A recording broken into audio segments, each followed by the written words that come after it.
श्रीमन्महामती जितेन्द्रियः सत्यवादी यो देवालयं प्रद्दिने दिने धनं दत्त्वा संशोधि भार्या तस्य प्रेममुग्धा च सरोजवदना सती भद्रशीला नदी तीरे सत्यस्य व्रतमाचरत। सूत जी कह रहे हैं कि प्राचीन काल में उल्लखा मुख नाम का एक राजा था। वह राजा सत्यवादी न्याय वक्ता था। प्रतिदिन देवालय जाकर ब्राह्मण को धन दान देकर संतुष्ट करता था। उसकी पत्नी कमल के समान मुख वाली धर्मपरायण और पतिव्रता थी। वह राजा अपनी धर्मपत्नी के साथ भद्रशीला नदी के तट पर श्री सत्यनारायण भगवान का पूजन कर रहा था।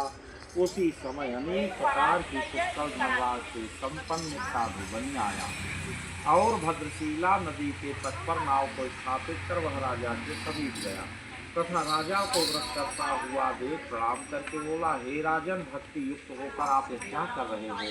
राजा बोले, साधु पुत्र प्राप्ति की इच्छा से सत्यनारायण भगवान का पूजन कर रहा हूँ। राजा की बात को सुनकर साधु ने आदर पूर्वक कहा, राजन, इस व्रत का वृतांत विस्तार से कहें, क्योंकि मुझे भी संतति नहीं है। इस व्रत के प्रभाव से अवश्य ही संतति की प्राप्ति होगी। राजा से व्रत का विचार समझकर वह आनंद पूर्वक अपने घर आया और इस संतत प्रदान करने वाले सत्य व्रत को विस्तार पूर्वक अपनी भार्या लीलावती से बतलाया था। कहा कि जब मुझे संतत की प्राप्ति होगी तब वह इस व्रत को करूँगा। एकस्मिन् दिवसे तस्य भार्या लीलावती सते भक्ति युक्तानं चित्ताभवत् धर्मपरायणा गर्भणे सा भवतः सत्यदेव प्रसादतः। दशमे मासस्तस्य कन्या रक्तं जायत सा बभ्रे शुक्लपक्षे यथा शशि नाम्ना कलावती चैतन्यनामकरणं कृतम्।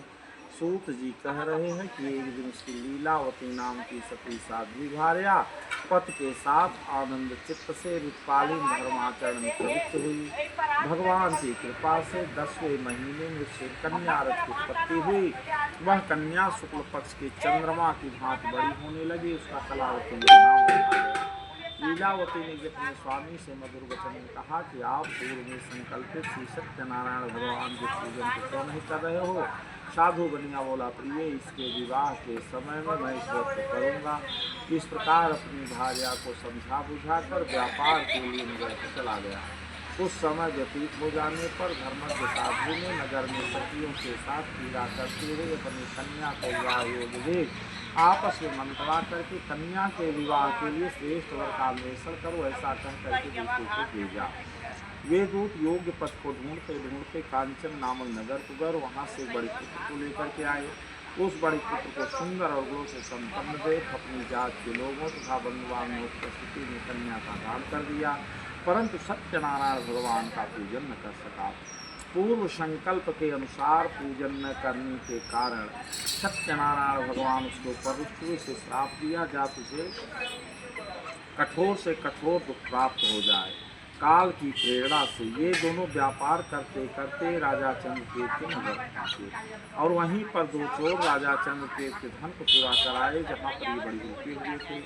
राजा के दूत आ रहे हैं ऐसा देखकर चोरों ने चुराया हुआ द्रव्य और धन वहीं रख दिया, सुतक छिप गए। इसके बाद राजा के दूत वहाँ आए। राजा के धन को देखकर उन्हें बंदी बनाकर राजा के समक्ष प्रस्तुत किया। राजा ने उन्हें कारागृह में डाल दिया और भगवान के साथ से बड़े के घर रखा हुआ धन